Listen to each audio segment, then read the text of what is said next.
Good afternoon. Good afternoon, everybody, and welcome to our session 2 of 3 in our annual Sustainability Showcase and the series of events that we're hosting alongside this. I hope that you've had a good day so far. Those of you that were able to attend the morning session, I'm hoping you found that to be useful. And of course, it just gets better and better, and there's more to come. So this afternoon's panel, in keeping with the broader focus we've had this year on climate change, is a panel that is dedicated to looking at both climate change risk and opportunity.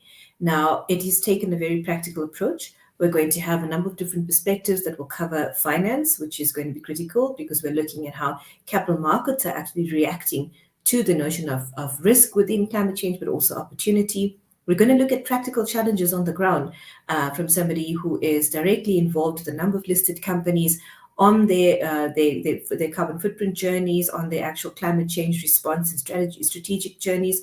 We're also going to then have the perspective of a climate change lawyer, where we're starting to see the rubber hits the road and how this is translating into risk from a legal perspective, what those opportunities are and what that might look at. So very practical ways in which we're thinking about that. Then we also have somebody who's going to be speaking to us from the Presidential Climate Change Commission, who will bring to light what the particular issues are within our country and understand that context. So I hope I've given you enough to whet your appetite, and you're going to find this hugely practical and helpful. So I want to then introduce you to the moderator for today, who is none other than Dr. Chantal Naidu, who is the founder of the Robbie Transitions Initiative. And she, of course, has had a very long career working at the nexus of finance, social justice, and climate change, a number of years within the financial sector itself, within the real economy, and looking at this from a number of different angles. Now, we don't often get a perspective that is this varied, that is this wide and all inclusive of the different perspectives. So Chantal is the perfect moderator for our session today. And without further ado, I'll hand you over to Chantal, who's going to take us through what I'm sure is going to be what I've described as a lit discussion. Chantal, over to you, and thank you for being here today. Thank you, Shamila. Thank you, Shamila, and the JC for the opportunity to chat today and to host this lovely panel. I'm really looking forward to it. I'm going to introduce the panel members first, and then maybe give just a few introductory remarks on climate change risk and opportunity, and then we'll go into a fuller discussion. So as Shamila mentioned, we have a wide array of experiences and those involved at the practical coalface of engaging on risk and opportunity in relation to climate. Our first panel member, Robbie Lowe, Director of Promethium, he has had many years of experience in working on carbon footprinting and working on climate change strategies with many listed companies. So thank you so much for joining us today, Robbie. Really happy to have you. We also have Dr. Brian Montana, who is an Impact Area Manager of the unit in the CSIR called the Holistic Climate Change. And Brian also serves on the Presidential Climate Change Commission. So we look forward to hearing your insights and the work that you're doing. Andrew Gilder, Director of Climate Legal, has extensive years of experience as a climate change lawyer. He's been active in the space over a decade, and we're looking forward to how the legal profession is activating for change in this space. Ivana Singh is the Head of Sustainable Finance Solutions at Nedbank, which is quite a pioneering new unit at Nedbank, leading on issues for sustainable finance and bringing in elements around the capital market. So I'm really honored to share the platform today with all of you. So maybe just as a few introductory remarks from myself, not too much. I did some homework on the kind of climate disasters we've had in South Africa, over the last 2 years, and maybe just some numbers. 2018 was the longest drought on record. 2017, we had wildfires across Knysna, and it cost significant amounts of money over a 2-year period, almost 4 billion in terms of costs and rehabilitation. The Cape Town storms in 2017 as well, and extreme flooding in the last 2 years in all of the 9 provinces, with many fatalities, much infrastructure destroyed. In the latest climate risk index as well, there is a very sobering statement which resonates with the statements out of the latest IPCC report, which is that escalating changes can no longer be ignored. And that is for both low and high income countries. And COVID-19 has just laid bare the vulnerabilities of response for both high and low income countries. What we're seeing as well in work that will come out later, probably next week, from the UNFCCC on the finance side, is that between 2015 and the present moment, there has been many initiatives coming from business, central banks, private companies, at least over 115 climate-related or climate finance-related initiatives to try and mobilize action at the level of regulation, standards, new instruments, compacts to agree to share risk. And just today, a friend shared with me an article about the Colorado River, where they are being paid, farmers are being paid to not work part of their land. And an interesting statement, which is very relevant for today's conversation, is that we're all facing climate risk. But the question, I guess, for today is, are we all bearing it? And in what ways are the different constituencies bearing it? So I will leave it at that. Our conversation today is, I've asked each of the speakers to reflect a little bit, and maybe if I can start with you, Robbie, if they can reflect a little bit on how climate risk is being framed and how that might have changed, and also the market pressures that you're seeing from companies to respond, and what's the scope of that response. Thank you, Robbie. Yeah, thank you, Chantel. And hello, everybody.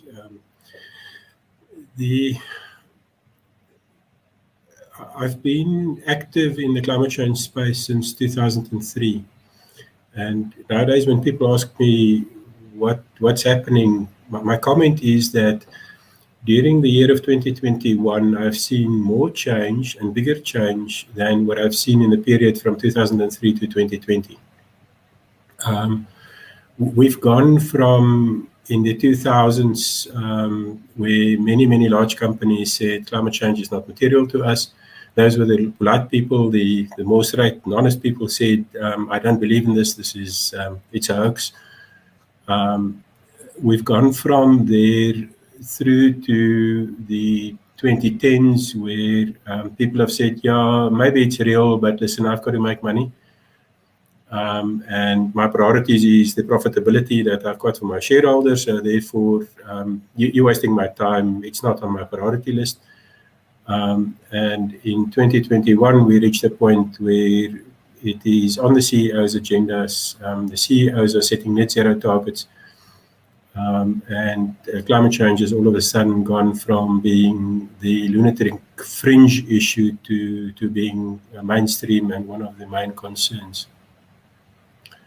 I do think that COVID-19 has contributed to this, because I think humanity has come to realize that it is possible for humanity to face existential crisis. So we realize that we're not as bulletproof as what we thought, and that we are actually fairly vulnerable. And then at the end of the day, I think the big driver came from big money. A very important event in precipitating this change was the letter from the CEO of an investment firm called BlackRock, which many of you would know. It's a guy called Larry Fink. And he basically wrote a letter to the world and said, we're big enough, we own a share of just about everybody out there. And if you don't tell us how you're going to get to net zero, then we're not going to be friends anymore. I paraphrase slightly, but that's the message. And this change, I think, as I've mentioned, has been bigger than all of the change I've seen in this space between 2003 and before the lockdown, in the beginning of 2020. We are facing certain risks and opportunities in this space. I think the most immediate risk is a lot of companies have jumped up and said, I'm setting a net zero commitment, a net zero target.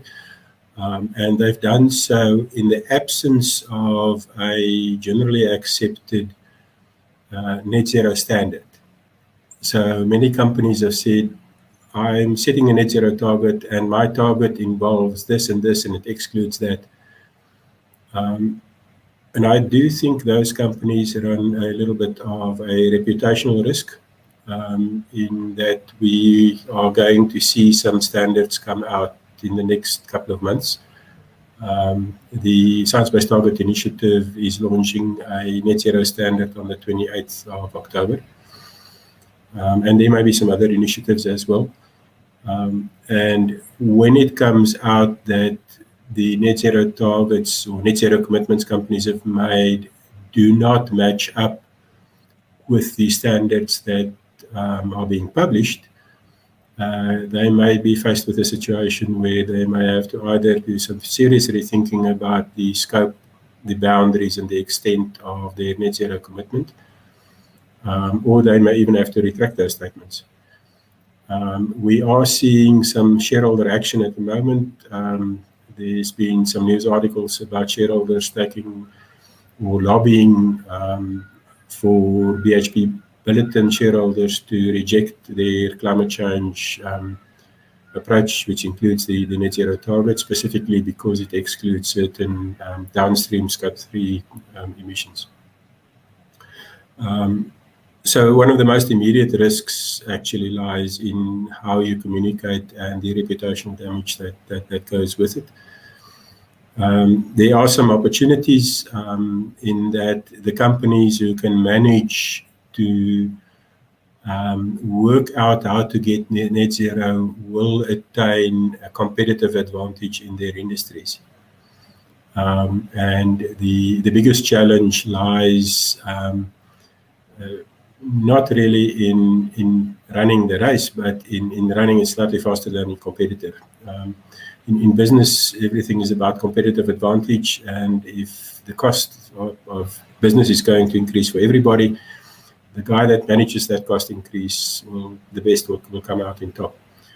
So I do believe that the race to net zero will change the competitive landscape, and that companies that act in a way both proactively and wisely has got a big opportunity to gain competitive advantage in this rapidly evolving environment that we work in. Chantal, I think I'd like to leave it there. I think that should be sufficient of a to get the discussions going. Perfect. And I see Brian shaking his head. So on cue, I'm going to invite Brian to perhaps reflect a little on what Robbie has shared, but from your perspective in the world that you've seen. Obviously, you've worked at a policy level, you're working at the presidential commission level in terms of oversight. So what does it look like in terms of your world and what you're observing? Yeah, thanks, Chantal, and good afternoon, colleagues.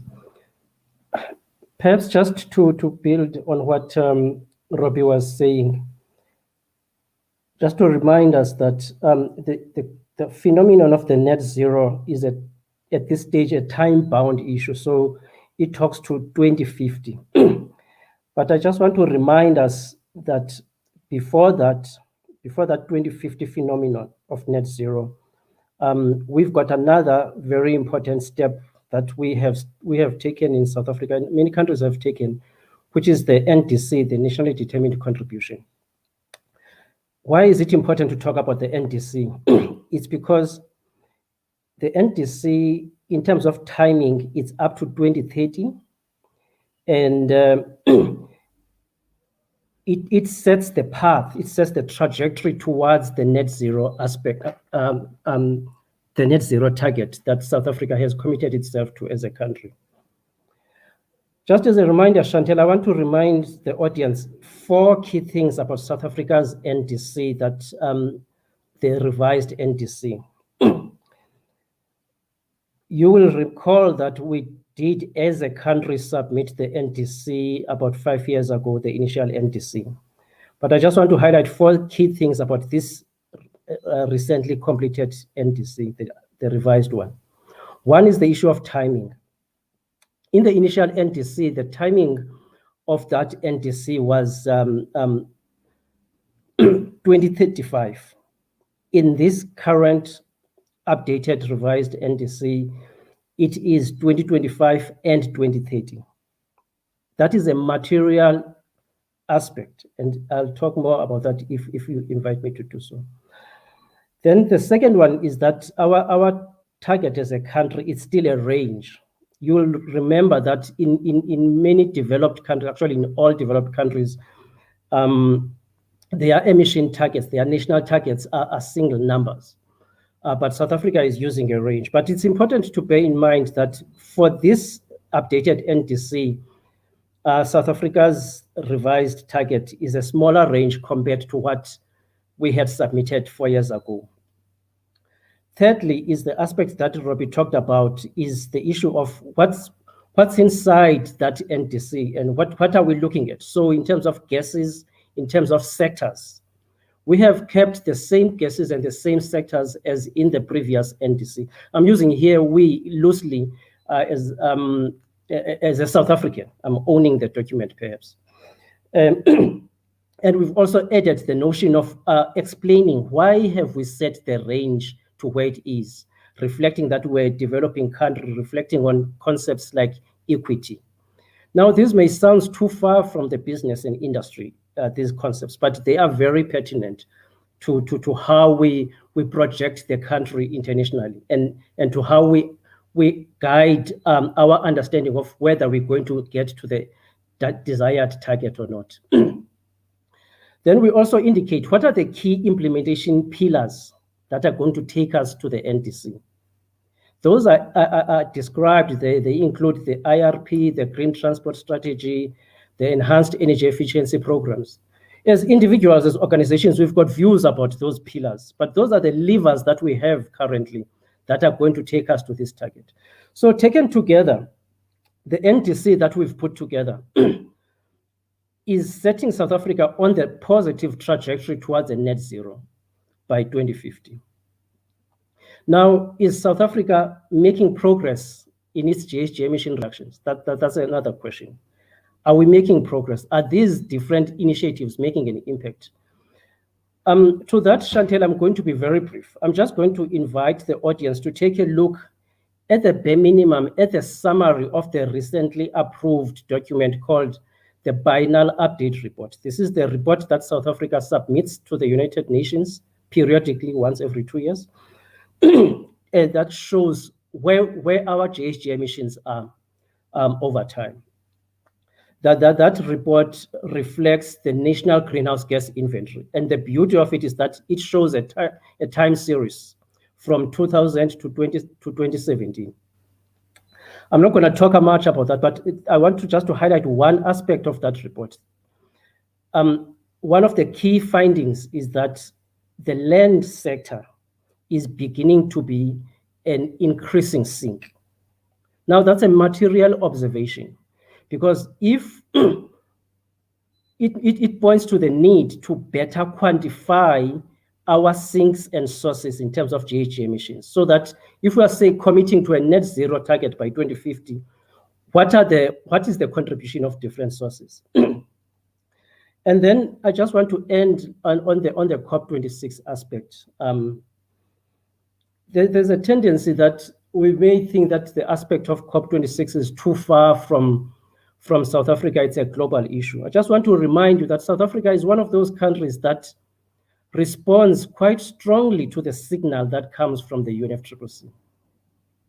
We've shown this in a number of ways that South Africa is highly responsive to the messages and the signals that come from the UNFCCC. Therefore, it's important to keep sight of what's going on there. I'm going to mention only one thing about the UNFCCC at this stage, which is what can we hope for? What can we seek to achieve at this forthcoming? And for me, I do hear, and I've been speaking in different platforms about this COP being an ambition COP, and which talks about countries committing to deeper GHG emission cuts.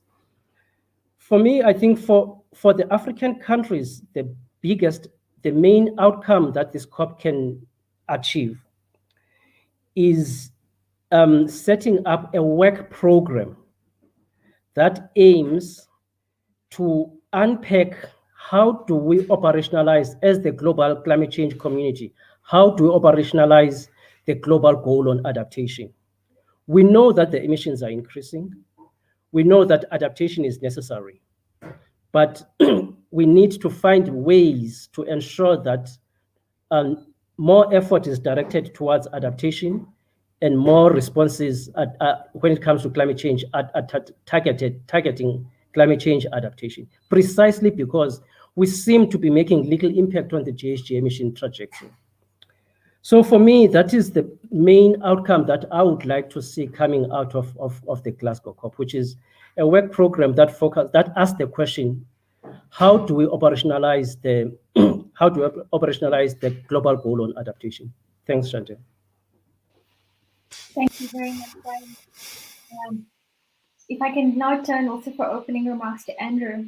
Andrew, you've been working in this space, I think when it was fairly unattractive. And so you've seen quite a bit.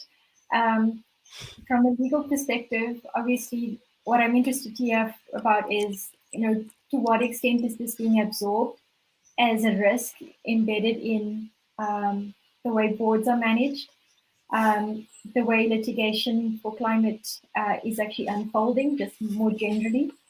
And then to the extent that targets like net zero, the NDCs almost become, embedded, as Brian said, it's a voluntary, South Africa responds very strongly to the UNFCCC signals, right? But do we need more than just a voluntary dimension? The climate change goals coming out, for example, how does that become both an incentive, but what if there isn't action? What do we then do? So perhaps some more practical focus from your side. Sure. Thanks, Chantal, and thanks very much to the JC for the opportunity. So if I may, so I started doing this when it was a lot less attractive and I was a lot more attractive, and everything has changed since then. I had hair when I started this. Robbie and I were reminiscing that we've both been doing this for 20 years now.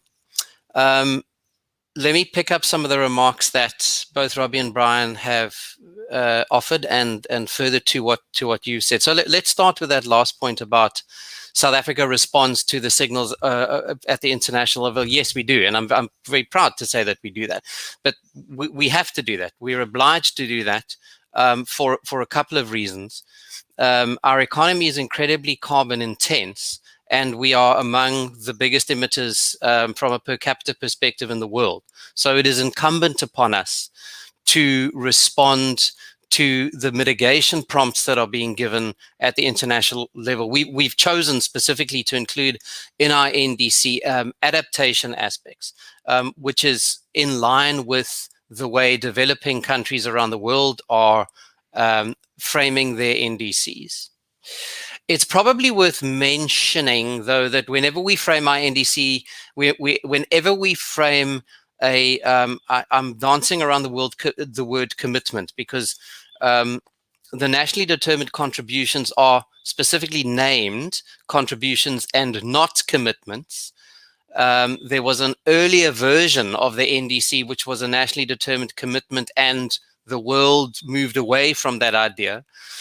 So contribution is a softer and more fluid term, but we always frame our contribution at the international level as one that is based on conditionalities. So the conditionality that we will be provided as a country the means to implement our NDC, and that means is financial and capacity building means.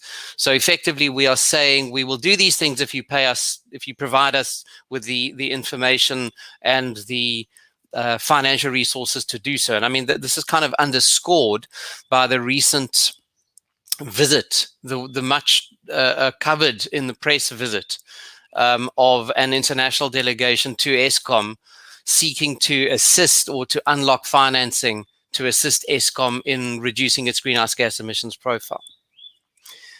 I'm going to make a link now between the NDC and what private sector should be doing, and that link, well, what private sector will eventually be obliged to do. And that link is the climate change bill. As you've mentioned, we were fortunate to be the architects of that bill. So Climate Legal was the specialist climate change legal advisor to government on that bill. And no recently as yesterday, there was a gazetted notice by the Minister of Environment indicating her intention to introduce the bill into the National Assembly. So an updated version of that bill, a version of that bill that has evolved and been massaged over 3 years of negotiation at NEDLAC, so between business, government, and Labour, will soon be introduced into Parliament. And I'm, of course, very excited about it. We will soon have a Climate Change Act. That act is going to be fundamental to what private sector does going forward, because it is going to impose upon private sector certain additional obligations around mitigation. And when I say additional, there are already obligations around mitigation. There is an obligation to report. There is an obligation to frame a pollution prevention plan, and in a very great number of instances, there is an obligation to pay carbon tax on your reported emissions, or the appropriate portion of those emissions. But that leads to this statement, which is around the question of risk to companies and how organizations are responding to that risk.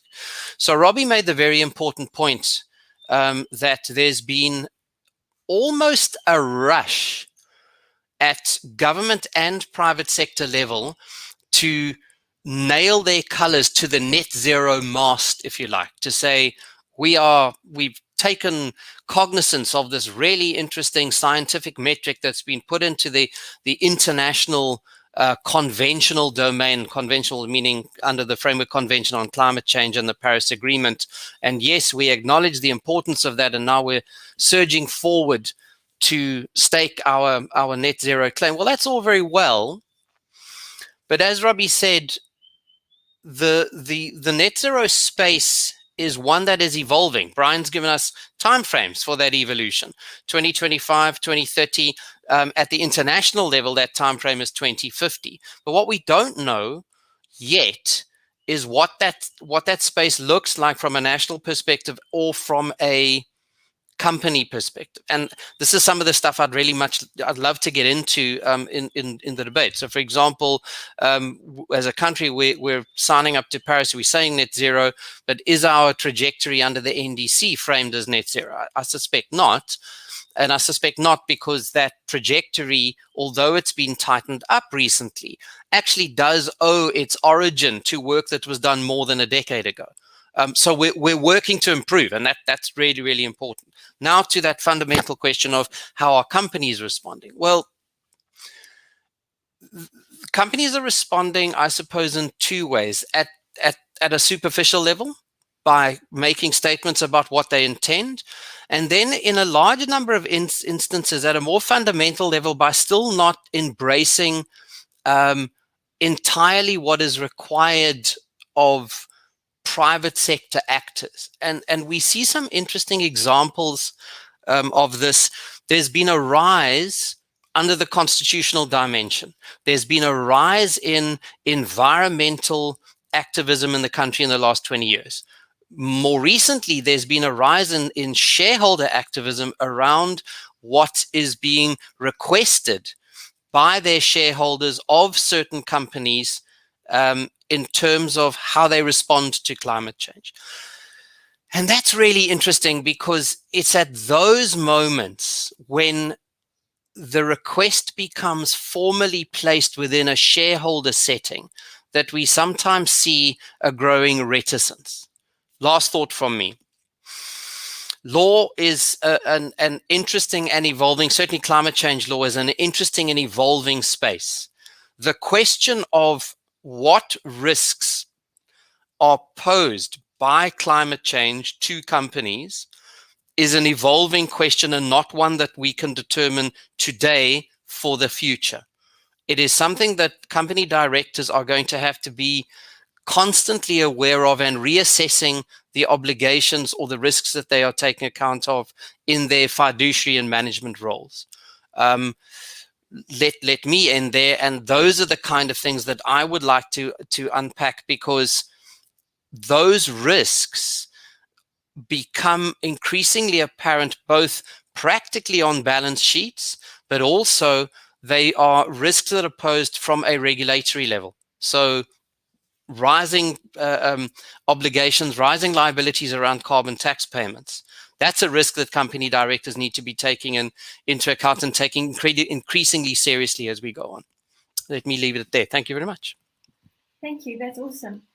Perhaps I can challenge Ivana then to bring forward the finance perspective on these issues as well. Specifically, if what Andrew is saying is true, it is of course true that the companies are absorbing certain degrees of risk. Nedbank has obviously been one of the targets of some of that shareholder activism around your portfolio, as is most of the other banks in South Africa. But you also have quite a strong client pool that has got embedded carbon in their, in their value chains, and your own asset portfolio. So perhaps you can share how, in your role and what you're observing, your thoughts on how from a finance perspective, risk is being responded to. And perhaps also, if you don't mind, reflect on the scope of that risk. How is it being actually defined? Thank you. Sure. Thanks, Chantal, and good afternoon, everybody. And this is really the heart of the topic at hand. And I just want to, as an opening remark, say that in the risk lies the opportunity. And knowing that we are faced with this very decisive and critical decade of where the call to action has gotten exponentially higher, and in the absence of an explicit regulatory regime, this sustainability theme has propelled itself and almost self-led itself into the markets because of that very acknowledgement that we are now feeling the effects of climate change more and more.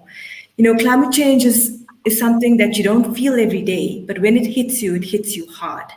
And when those frequency of events move from 1 in 100-year events to your 1 in 25-year events, and that's when you really get the call or the wake-up call to basically say that we've got to change the way that you're doing business. So once we've got this investment theme that has really started to integrate and become mainstream into the markets, led largely by the international investor base, which has had climate on the agenda for a large amount of time, whether that be through the European investor base, and then more recently now with the change in politics from the US and them having rejoined the Paris Climate Accord.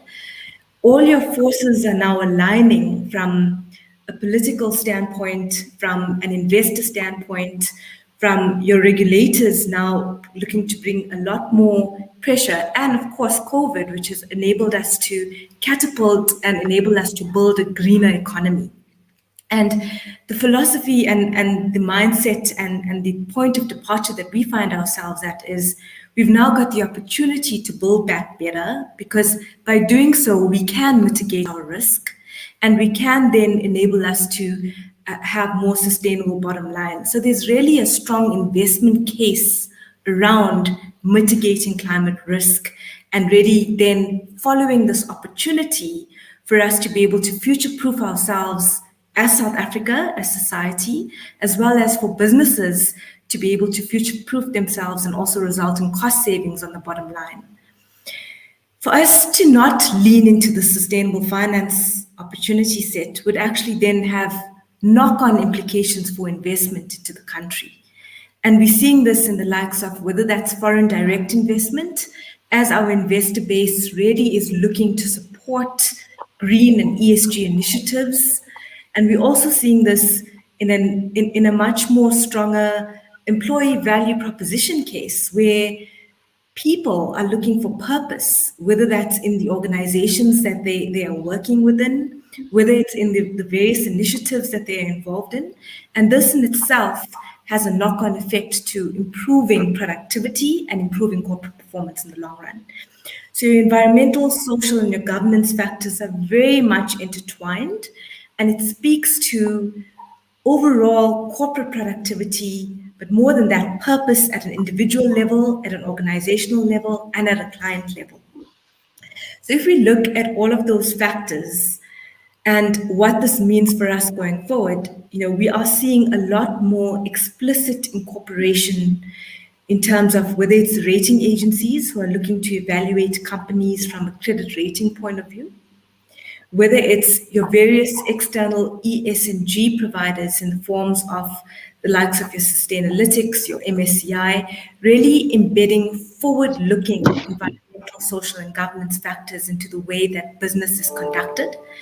And these forward-looking factors are what enables us to employ an environmental, social, and governance screen onto various clients and activities.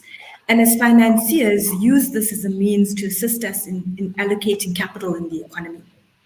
So we really are seeing that explicit integration of environmental, social, and governance factors, and more so, it's how do we actually leverage this climate financing proposition to enable us to unlock those blended finance sources of liquidity. And there are various developmental financial institutions who are looking for that supply of innovative instrument and proposition to be able to invest back.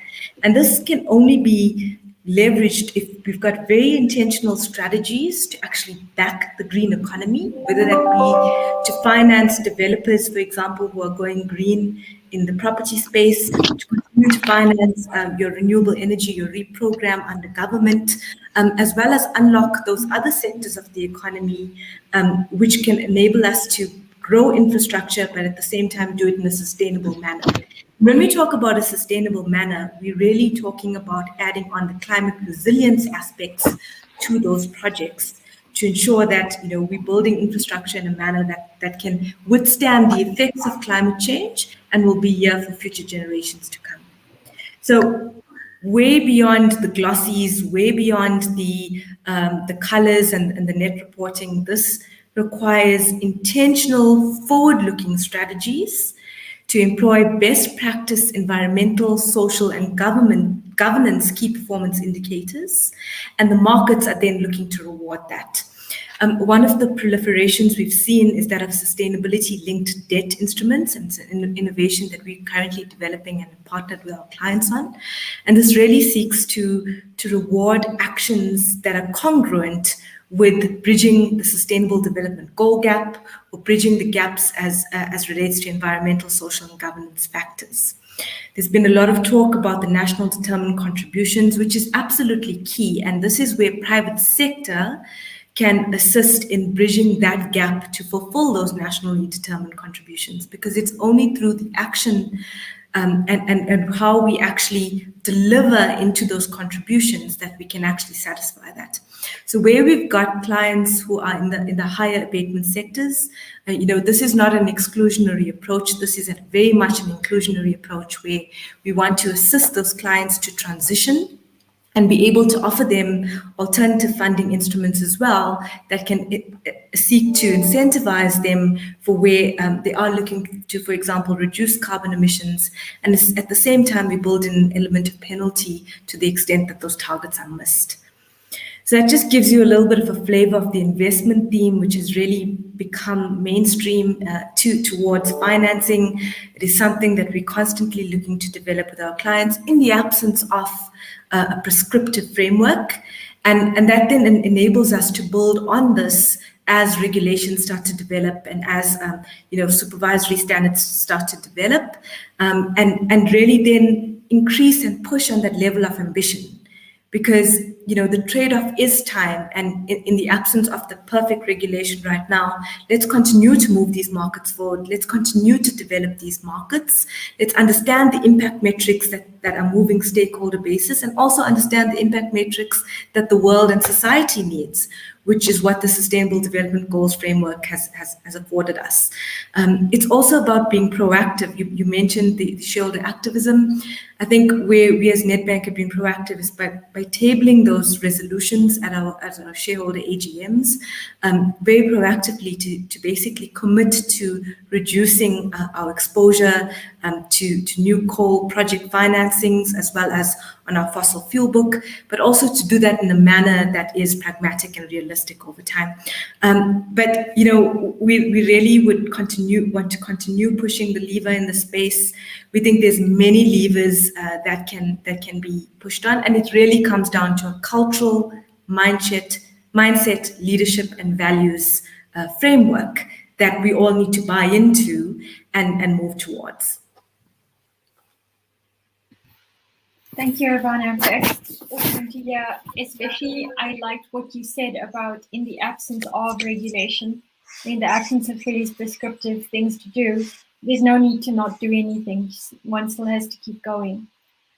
What I heard, I'm just going to try and summarize, but I will not do you justice. What I heard from your opening remarks is from there's net zero targets came up and this race to it.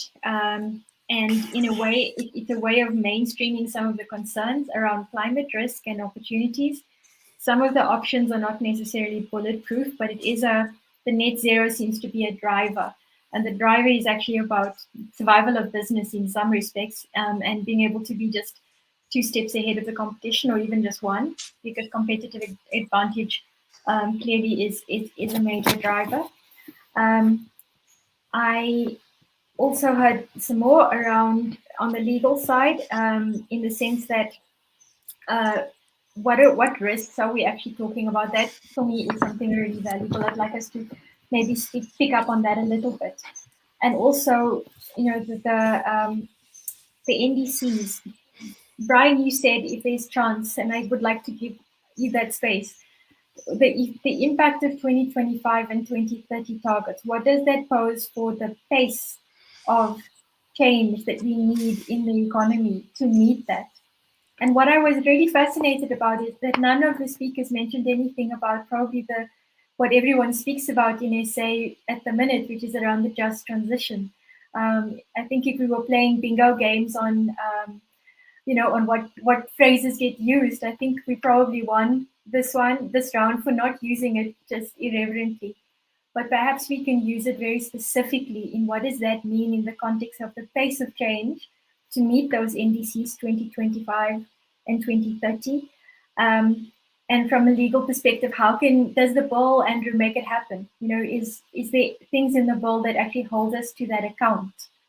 And how far, Robbie, will business go, to meet that commitment, regardless of whether it's attractive or not? What I sometimes find difficult about the language on risk and opportunity, and perhaps it's more of a philosophical view, but what I find difficult about it is that sometimes risk-based approaches tend to too narrowly frame the systemic inevitability of things that need to happen. What do I mean by that? I mean that every time you hear risk, somebody always says there's an opportunity. But sometimes what you name it is, we have to do this, right? Climate change is something we all have to respond to. Whose risk is climate change? It's all of our risk in a way. We're all facing it. We all have some responsibility. The UNFCCC Convention speaks about common but differentiated responsibilities, in terms of global north and global south. But have we had that discussion about private and public sector, and then within a country, what are our common but differentiated responsibilities in terms of responding in a more sort of holistic way? So, I don't know if you have reflections on each other's, comments, or if you want to maybe pick up some of what I've shared now in what I've heard from what you've said. And I don't see, I think there's definitely a distinct absence of regulation, that gives us, so there's policies that we have in place, and that sets a certain direction, but no government department has yet put in around climate change, to the best of my knowledge, something that's so mandatory that it has to happen, and that there will be, either legal consequences or other consequences if that is not met. And I don't know if that's the right approach to take, a very strong mandatory approach, if that gets us there. But to me, it seems that, like in this Colorado article, there's a phrase that says, we all face the risk, but the question for me is, are we all owning the risk? And do we need regulation to make us own things? So let me put that out there for the moment. If I may, I mean, I think we do, and I'd like to pick up that point and the one or two of the points that you made, Chantal. But may I say that if we don't see regulation, then and sorry, I'm making an if-then statement. We are going to see a rise in climate litigation driven by interested civil society. We're going to see that whether there is regulation or not. And in fact, I think if we have regulation, it will strengthen the arm of civil society, because there will be a metric against which to measure the behavior of organizations. Let me do some quick response to some of your questions. So the climate change bill, so hopefully the soon-to-be act, is a specific environmental management act under the National Environmental Management Act, which means that the penalty provisions of NEMA will apply, which is 5 million rand or 5 years, or 10 million rand or 10 years. For contravention. The difficulty is, it is a framework act, which is fairly typical for the way the department works, which means that it establishes a regulatory framework but requires further regulations, specific regulations, to activate aspects of the bill. Let's take, for example, the idea around carbon budgets. So the act is facilitative in that it says carbon budgets must be allocated in a certain way, but the specifics around that we have to see in regulation. So there will be an understandable lapse between the act and those kind of regulations. I also choose carbon budgets because they're an interesting illustration of where we think the connectivity will occur between budgets and carbon taxation. What we think is going to occur is that a carbon budget will be used as the compliance mechanism around carbon taxation. The other way around. Carbon taxation will be used as the compliance mechanism around a carbon budget, as opposed to the usual NEMA penalty provisions. We can unpack that a little bit. Let me make my last thought, and it goes to that question of absence of regulation. Yes, well, possibly, but we're seeing rapid development of regulation, specifically around this area in the climate space, being the Climate Act. But may I say, if you're looking at it from a slightly broader perspective of company directors' fiduciary responsibility, and you say, well, the Company Act doesn't say I'm responsible for climate change, therefore I am not, is a very myopic view of how the corporate and company law in this country is evolving. And it's specifically evolving driven by the ideas under the Task Force on climate-related financial disclosures, which we can also talk about. And the TCFD, last thought from me, categorizes climate risk as transition risk and physical risk. So transition risk is financial and reputational risk, and physical risk is the risk that comes inherently with operations. So supply chain risk, issues around strategic and logistical planning that might need to be changed or evolved because of what we anticipate to be geophysical climate risk in future. So enough from me. Thank you. And Chantal, if I may just comment, when you're talking, I thought I'll comment a little bit on risks and opportunities, but I think the discussion is going more towards regulation, so maybe I must focus on regulation. I think fundamentally there's two types of regulation, and I'm not sure that in South Africa we always understand.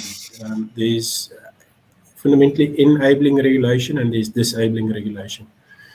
And we tend to want to regulate more in the space of disabling regulation. In other words, to say, if you've got a carbon budget, you are not allowed to emit this.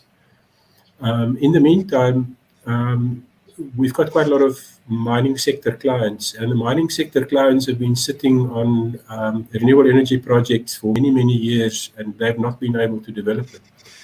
That restriction has now been lifted with the limit for IPPs to generate up to 100 megawatt. But it took years to get to that point. We were at a point where I used to say to people from overseas, you know, in South Africa, we're allowed to grow marijuana, but we're not allowed to make clean energy. And yeah, I say it in joke, but it's serious. We've got disabling regulation that restricts the development of a green economy. Very often when we talk in forums like this, people say the amount of capital required to build a green economy is so huge. But we've got such an amount of capital that is looking for this type of investment. And we see that with the REAP program. When the REAP program came in, the billions and billions of rands that was thrown at this program was absolutely just incredible. So private sector is there with capital, but we need to be allowed to do it. And I think we need more removal of disabling regulation than what we need restrictions, like, for instance, a carbon budget. If we get to a point where the carbon budget makes certain businesses unviable, it will result in job losses. And I'm not saying it will definitely result in job losses, but there are scenarios where things like a carbon budget can be restrictive on economic growth. Whereas if we create the environment in which the green economy can grow, if we remove some of the limitations that's there, and focus more on enabling regulation, we could have a totally different situation. Just maybe a final comment on the balance between private sector and government. And everybody focuses on the COPs. And I'm going to quote figures now that date back to 2017, but I don't have later figures.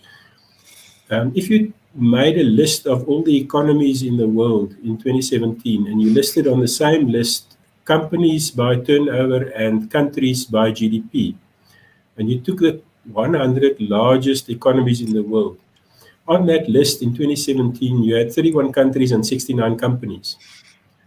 And if you realize the importance of the private sector in the modern world economy, and you look at the net zero initiative that's coming through the investment community at the moment, I personally think that this net zero initiative has got potentially a much, much, much bigger impact on the decarbonization of the world economy than the Paris Agreement, for example.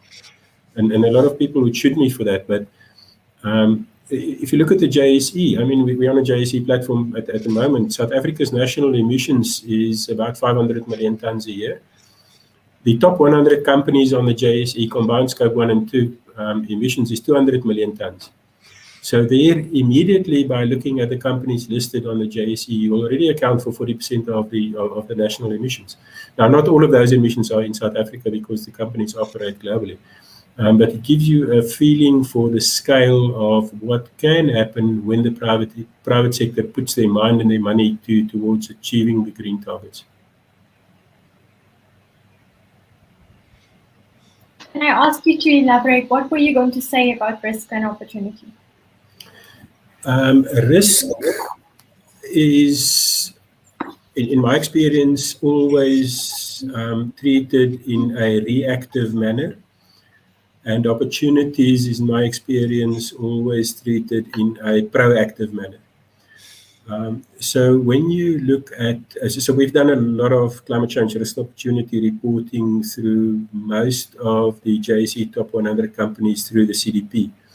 And when you sit down and you talk to the companies about risk, it always goes back to the risk management process. It always goes back to a total reactive way of looking at life. And there's not a lot of action. So people that often say in risk there's opportunity, that's true, but people don't act proactively in risk management. If you look at opportunities like, for instance, the huge demand for renewable energy in the mining and industrial sector at the moment, there's an incredible amount of capital and human resources currently looking at capitalizing on this. If you take that between now and 2030, we will, and I say will with a fairly high certainty, but we as humanity will rebuild the global energy infrastructure in this decade. If you look at what it will require capital and cash flow. The cash flow sits in the fossil fuel industry at the moment.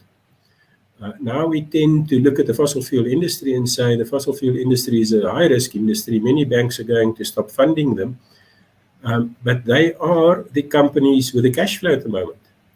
And if you bring this issue together of where does the cash flow sit, where does the capital need to go, and you look at it from a perspective of proactively capitalizing on the opportunity involved in the rebuilding of global energy infrastructure, it gives you a totally different perspective on this climate change battle that we're in. It reframes it from, yes, we're going to have carbon budgets and we'll have to cut our emissions by 3% per year, to, wow, there's an investment opportunity of 100 billion rand. And those two discussions is, I'm forced by law to reduce my emissions, to I've got an investment opportunity of 100 billion rand. Those are two totally different discussions. And I think we need to move the discussion to the second one, to say, how are we going to utilize the cash flow in our existing business to access capital, to capitalize on the opportunities that sits in this decade that we're in? I think that's where the discussion has got to go to. And the counterfactual of that, sorry, I'm not picking on you, Robbie, but I'm wanting to ask, the counterfactual on that, in that, is it only about the opportunity, or what about the necessity that this has to happen? We have to do this. So is any action by business being, is there a filter that we can only do what we can do if we can see the opportunity in doing it? Isn't the point that we all have to do something, like businesses have to transition, like we have to fully, fully absorb what we are dealing with? Chantal, I've spent from 2003 to now in the boardrooms of corporate South Africa. I don't want to use the word fighting this battle. I'd rather just say, I don't want to even say preaching, but subtly pushing in a way that will maintain access to the boardrooms, but in a way that tries to get the message through. And as I've said in the beginning, I've not seen a change in the last 15 years than what I've seen in 2021. We've had the South African government announce carbon tax in 2010. The pushback from business was so strong that we only saw the tax implemented in 2019. We've seen many acts where government come in and they say, we will restructure society or achieve this or that. And if it is not practical, if it cannot be done on a practical level, then it does not happen. One of my favorite quotes is John Lennon, who said, life is what's happening to you while you're making other plans. So irrespective of the laws government may make, the economic reality will overrule those laws. You may legislate society to be criminals as a whole,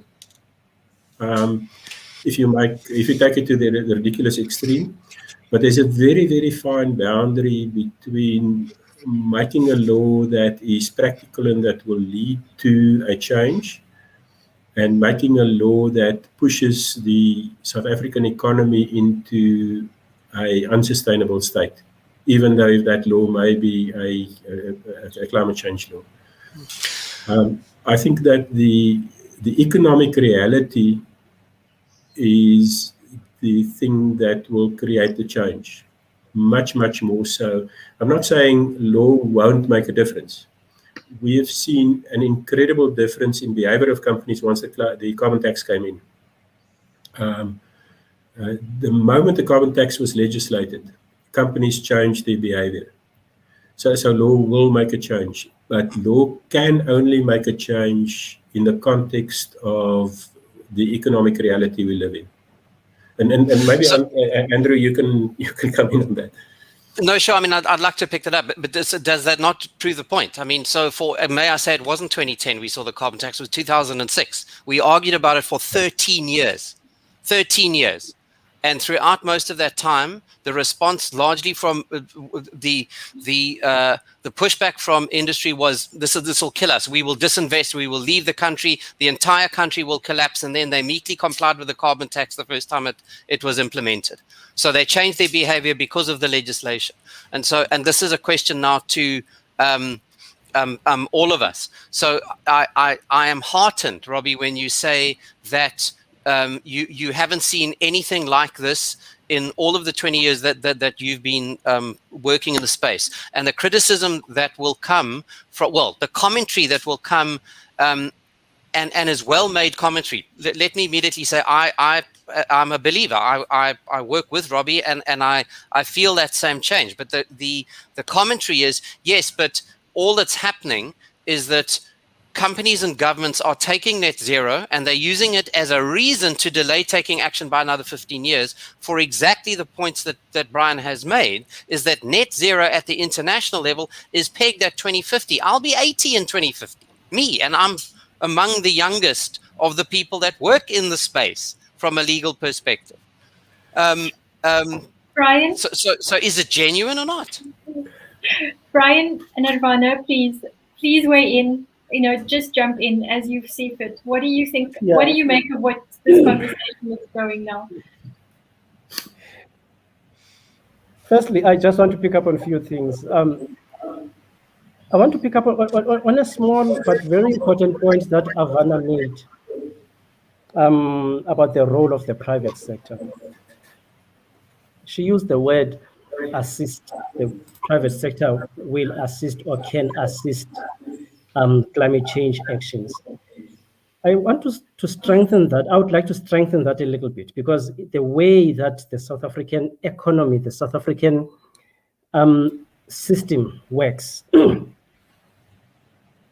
private sector is at the heart of what will happen in the future in this country. So there's a significant role. My message is there's a significant role that the private sector has to play if we are going to meet our NDC targets and if we are going to meet our net zero commitment.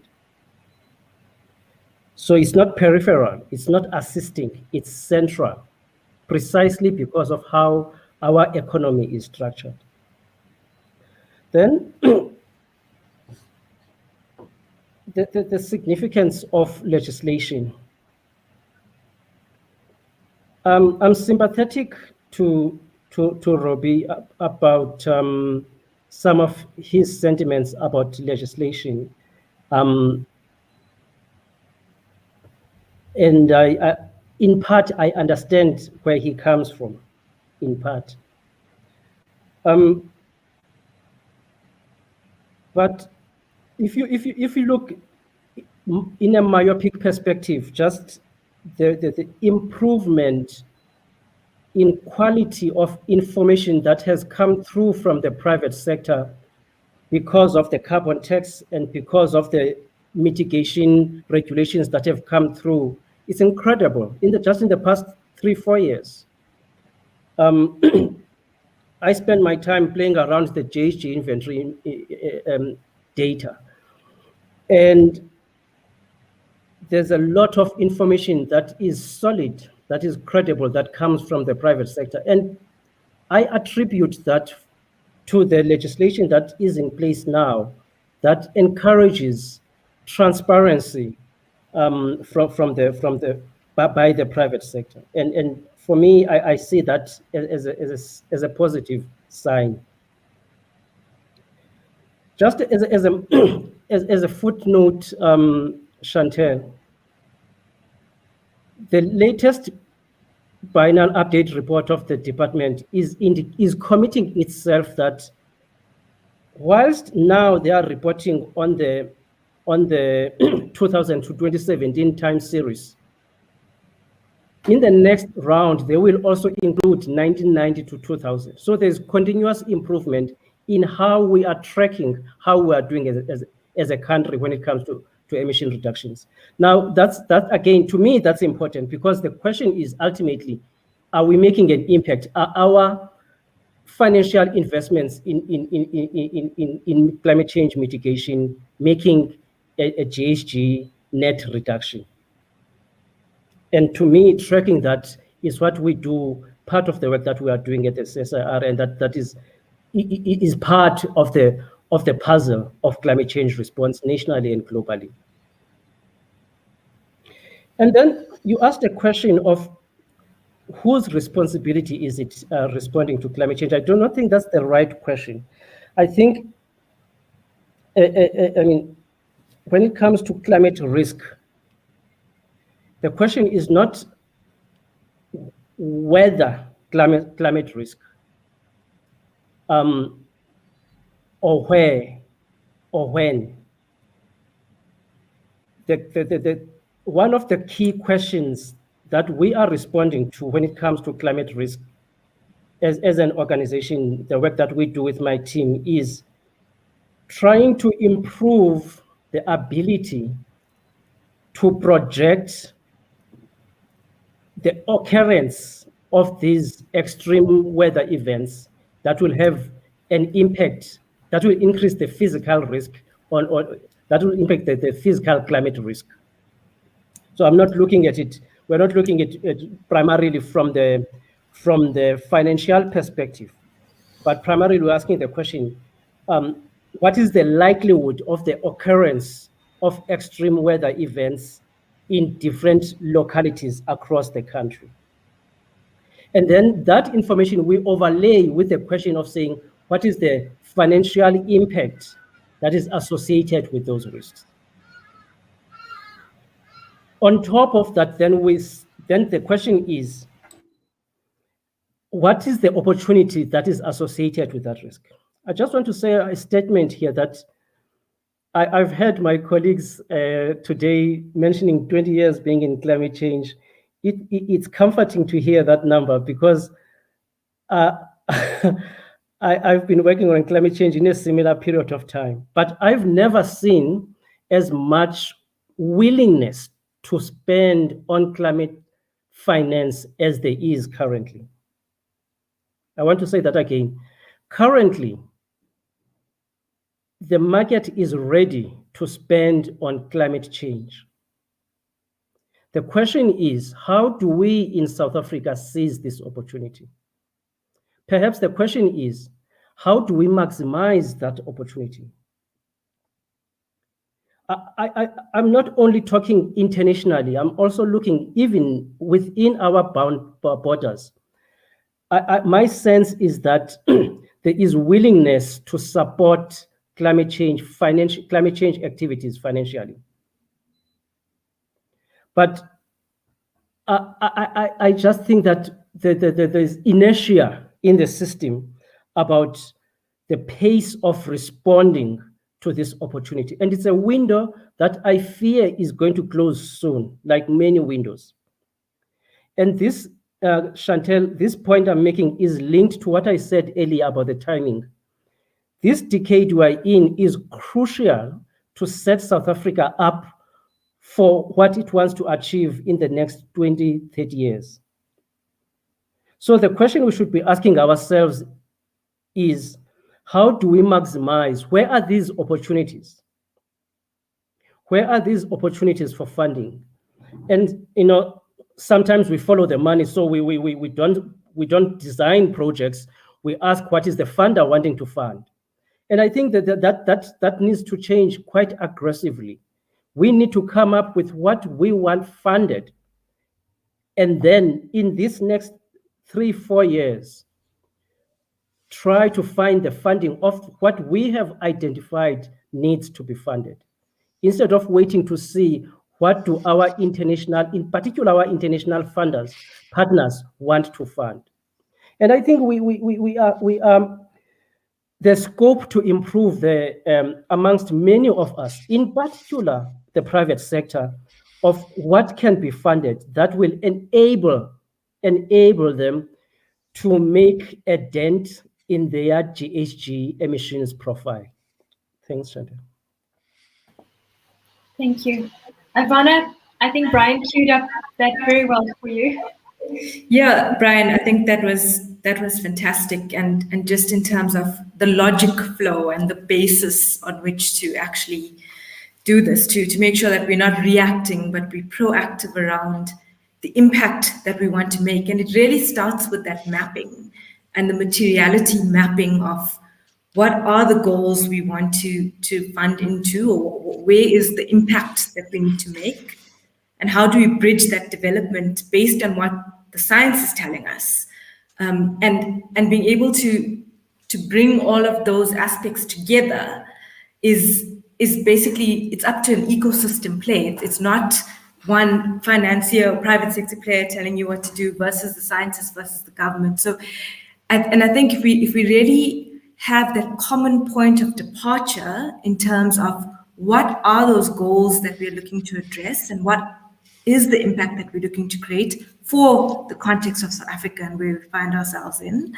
that can really then allow us to build up and go and actually seek funding in that manner, as opposed to doing it the other way around. And a really good example of that was where we partnered with the African Development Bank in the Light Up and Power Up Africa strategy, because we really saw that as the opportunity with, electricity being the key crisis in Africa at the moment. And that then allowed us to spur on raising a source of funding, which was attractive for us, and it allows us to then go and continue to support the renewable energy sector in the country. And it's a model of financing that we want to continue to replicate, and enabled us to build it from the bottom up. But I also want to respond to Robbie's point earlier around, definitely there's unlocks in terms of how can we as a country facilitate business and be more enabling of the green type of business. And he's alluded to the fact of, reducing those thresholds or increasing the thresholds for renewable energy. But we also, in addition to that, need those carbon budgets. So we need both. This is an and conversation. And the reason being is that we need to balance our carbon emission and carbon footprint, because that's going to manifest in more risk later on. So we actually need both. How can we unlock and become more conducive to enable us to capitalize and actually continue to expand green and become more self-sufficient? But at the same time, we've got to be able to watch that emission factor that we're bringing to the environment and reduce that risk. I think the very important point is that we talk about the decisive decade and this orderly and timely transition that we need. And this came up both in Brian and Robbie's discussions, where if we know that there's a certain part of the sector that or the economy that is contributing a lot more right now to emissions, that's really where we've got to prioritize our efforts and focus on, to ensure that we can get that transition, and in a very just way. And that's where the complication comes in. But going back to the earlier point of this being an inclusive approach. So how do we find innovative ways and technologies that will enable us to move towards this greener path, and at the same time retain, it doesn't have to be at the cost of jobs, it doesn't have to be at the cost of people. And that's really where magic and the trick is going to lie, by prioritizing those efforts, but actually, first of all, categorizing those efforts in that logical manner that Brian actually articulated, and then prioritizing that and really going and tackling it. And that's where we can see, driving change. And definitely every sector in the economy, every player in the economy has a significant role to play in this. Thanks. Thank you. There are some more things I want to say, and ask you, but we have some questions from the audience. If I can ask Ashley to just put them up, please. There is one, a very fascinating one about the transformation capex. So I'll read it out, but hopefully it flashes on the screen shortly as well. So a question from Luyanda Mbeki. Companies will have to incur transformation capex to achieve net zero targets. So there's a trade-off. Do investors appreciate and reward the trade-off, or is the short-term performance focus? May I respond? Yeah. Sure. So, and Robbie, I'll be very quick. So, brilliant question, excellent, and it falls very nicely within the categorization of the TCFD. So, the capex to achieve the net zero targets is a transition risk relating to a physical risk. And so it works very nicely within the taxonomy. So it's definitely a risk that will need to be dealt with.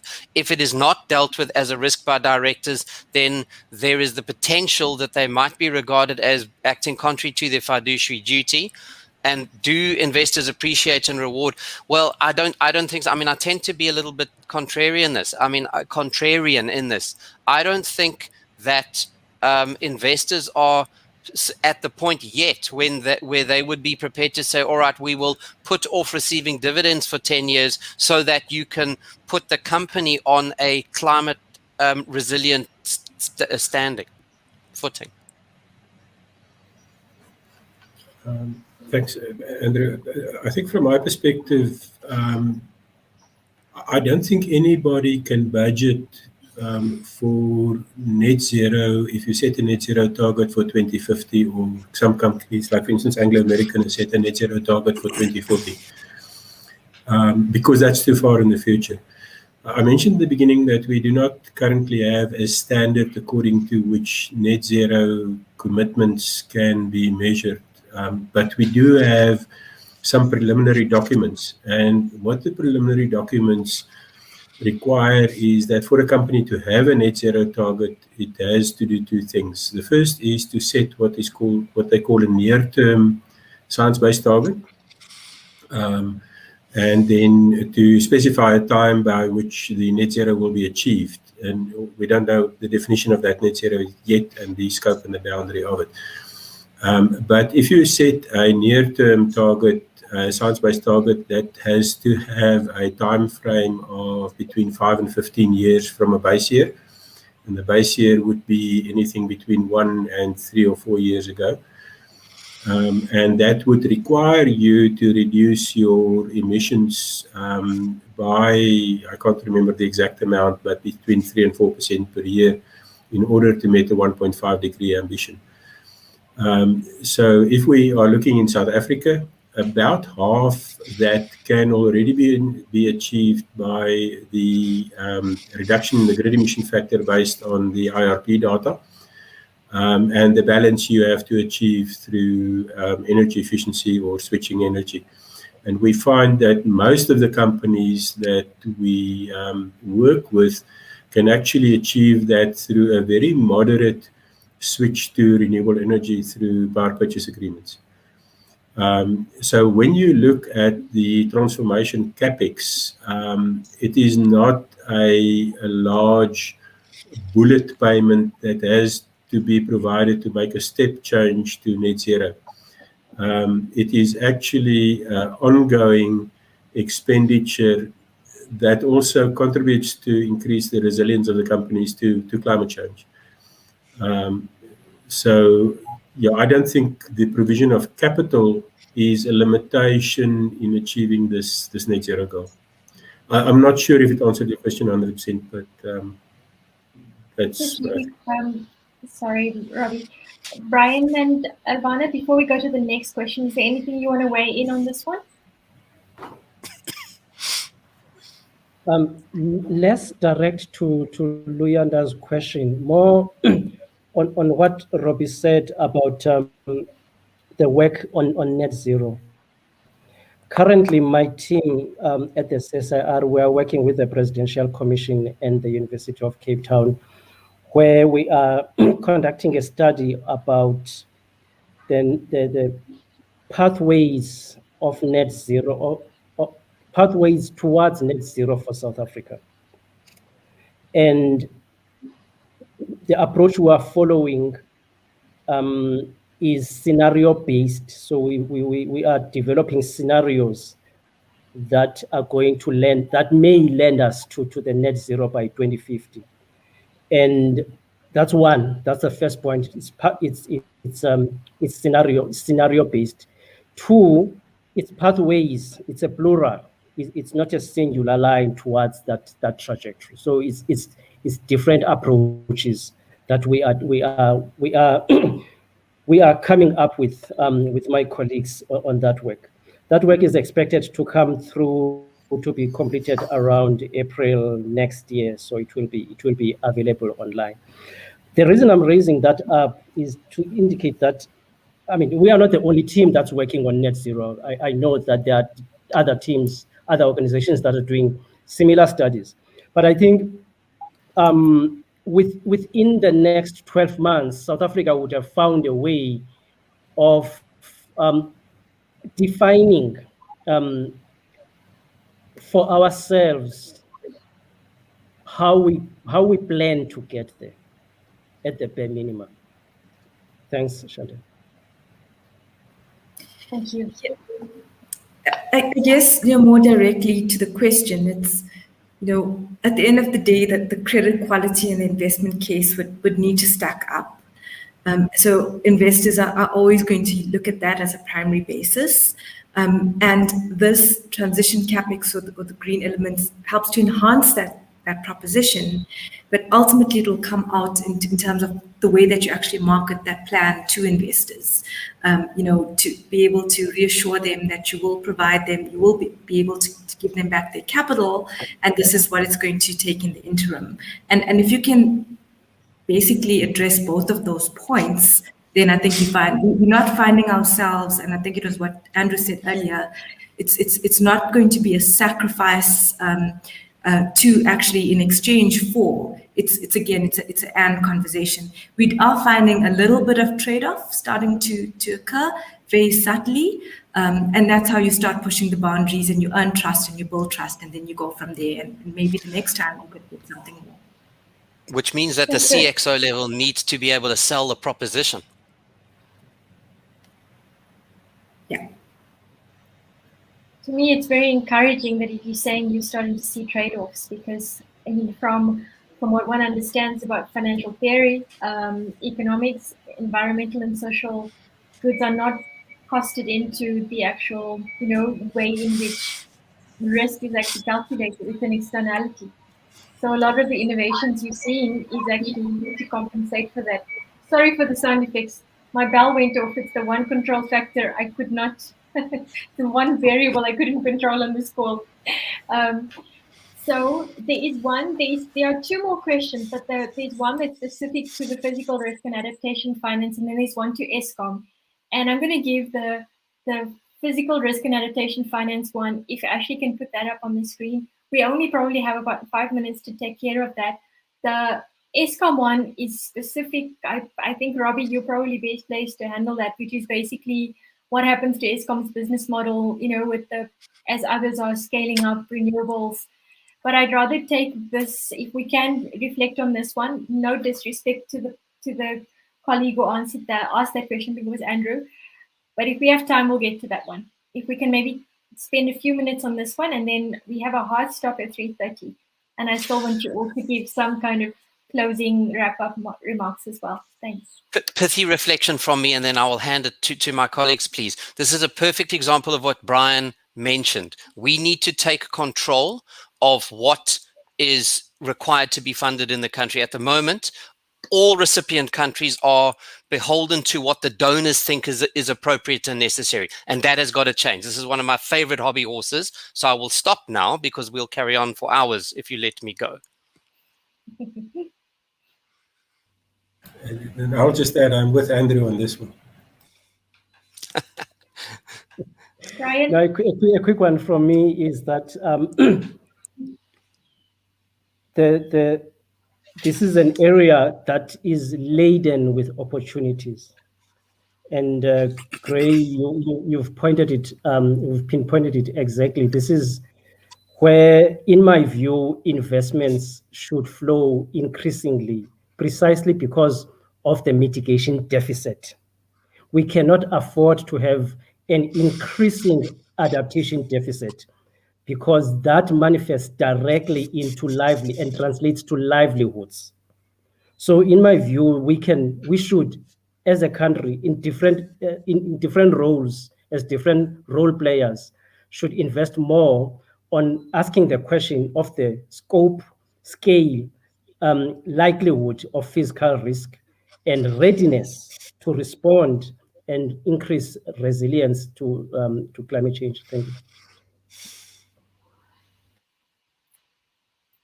Irvana, on your side, are you seeing anything coming through in a project pipeline, perhaps? Yes, we are. I think that this is twofold. I think the one is the awareness of the risk that you're sitting on, which will then spur you to actually invest in physical risk, right? Or invest in that adaptation finance. Because if you're not aware of the potential risks that could emanate to your current infrastructure, for example, then it's not going to spur you to move on it. So I think there's a gap there which speaks to really closing that insight and understanding the risk and baselining your portfolio to get a sense of where are you sitting right now and what does this mean for you if these climate change pathways or scenarios had to play out.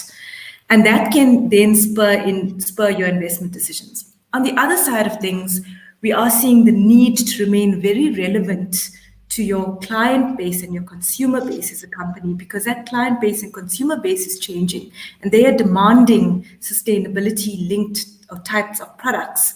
So when you look at, for example, buying patterns as well as occupancy patterns, if you look at, a lot of people demanding greener and cleaner spaces and buildings to occupy, they're looking for greener spaces to rent. Or, for example, to give you an idea, on your very much if you look at the retail industry, the way the consumers are starting to purchase, they're looking for sustainability products, and effectively that drives adaptation finance. Because if you don't start to adapt as a business to this change in buying patterns and consumerism, then that could have implications for your revenue. So there's very much that trend that is beginning to evidence itself, and that's resulting in a lot more a different type of spend on initiatives, which deals with sustainability, and it results in a reprioritization again of the way that businesses actually allocate capital within their business. So those are the opportunities that present itself. Watching the trends from a consumer evolution perspective, but also understanding the risks that you as a business are faced with by actually baselining your portfolio and what this could mean for you in the future. Thank you. Thank you so much for sharing that. I'm going to, with respect to Andrew Parsons, perhaps we can put you in touch directly with Robbie, and then you can deal with the ESCOM question there. But I would rather the last few moments, just check with all the speakers if you have some sort of nugget. Shamila asked me to ask you, what's your nugget of wisdom, in the context of climate risk and opportunity? Maybe that's too big, but if for your parting words in terms of either call to action, what would that be? If you can share. And this is like speed dating. You have to say. Okay. Yeah, if we go in the same sequence, I'll go first. Robbie. I think that the decade between now and 2030, we will see bigger change than what we've seen in the last 5 decades. And I'm very, very positive about that. I think the economics of emission reduction, the economics of the low carbon economy is fundamentally changing. The spirit in the world is changing, and the regulatory nature of the planet is changing. And those 3 things will work together. And for the first time in 2 decades, I'm positive about our probability of actually winning this battle. Brian?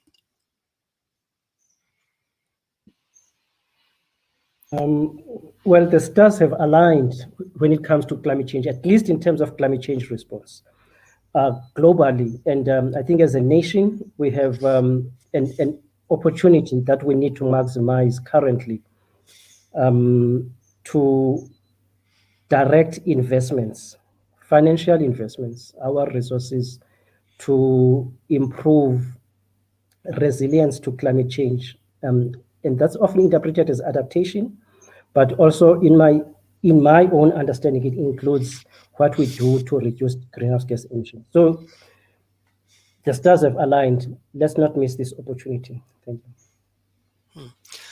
Net zero is driving a change. We need to clarify what the parameters of that change are, and that needs regulation.